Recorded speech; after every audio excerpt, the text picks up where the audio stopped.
Police station నుంచి call చేస్తున్నాం, మీరు అరెస్ట్ అయ్యారు, ఇమీడియట్గా మీరు పోలీస్ స్టేషన్కి రావాలండి అని చెప్పేసి కాల్స్ వస్తూ ఉంటాయి. అయితే కాల్ రాగానే మీరు భయపడిపోయి అమ్మో ఏం జరిగింది, ఏంటి, మన మీద ఎందుకు కంప్లైంట్ చేశారు, అసలు ఎందుకు అది ఇది అని చెప్పి భయపడిపోయి పలుకుబడి ఉన్న వాళ్ళని కలిసేసి వాళ్ళని వీళ్ళని పిలిచేసేసి నానా హంగామా చేసేసుకుని పోలీస్ స్టేషన్కి వెళ్ళాల్సిన అవసరం లేదండి.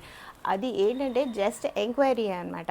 జస్ట్ మీ మీద కేసు పెట్టారండి, సో మీరు కేసు పోలీస్ స్టేషన్కి వస్తే మేము ఎంక్వైరీ చేస్తామని చెప్పి జస్ట్ ఆ కాల్ చూసి మీరు భయపడాల్సిన అవసరం లేదనమాట. అది జస్ట్ మనకి పిలిచి అడిగి ఇస్తారు.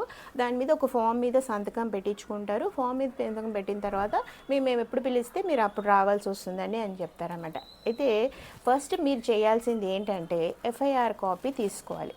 ఎఫ్ఐఆర్ కాపీ తీసుకున్నాక ఆ ఫామ్ సంతకం పెట్టేసి వచ్చేయాలి ఇంటికి. తర్వాత ఒక అడ్వకేట్ని కలిసి ఆ ఎఫ్ఐఆర్ కాపీ చూపించి ఆయన ఏం చేయాలో చెప్తారు. అయితే ఇక్కడ నేను ఏం చేయాలో చెప్తాను మీకు. ఫస్ట్ మీరు ఏం చేయాలంటే మీ మీద కంప్లైంట్ చేసిన వాళ్ళకి థ్రెట్ చేసి కాల్స్ చేయకూడదు. ఇది నా మీద కేసు పెట్టిందా అని చెప్పి ఇమీడియట్గా వాళ్ళకి ఫోన్ చేసేసి అరిచేసి వాళ్ళని తిట్టేసేసి అలాంటివన్నీ చేయకూడదు. అసలు వాళ్ళకి కాలే చేయకూడదు. నెక్స్ట్ థింగ్ వచ్చేసరికి మీరు ఏం చేయాలంటే వైఫ్కి స్పెండ్ చేసినవన్నీ కూడా ఇన్స్టాగ్రామ్ రీల్స్ కానీ లేకపోతే ఫేస్బుక్లో పెట్టినవి కానీ ఏవైనా కూడా అవన్నీ డిలీట్ చేయకూడదు అన్నమాట. అకౌంట్ డిలీట్ చేసేయడం, ఫ్రీజ్ చేసేయడము, ఆ రీల్స్ అన్నీ డిలీట్ చేసేయడము అలాంటివన్నీ ఏమీ చేయకూడదు. అవన్నీ కూడా మనకి ఎవిడెన్సెస్ కింద ఎప్పుడో అప్పుడు పనికి వస్తూ ఉంటాయి అన్నమాట.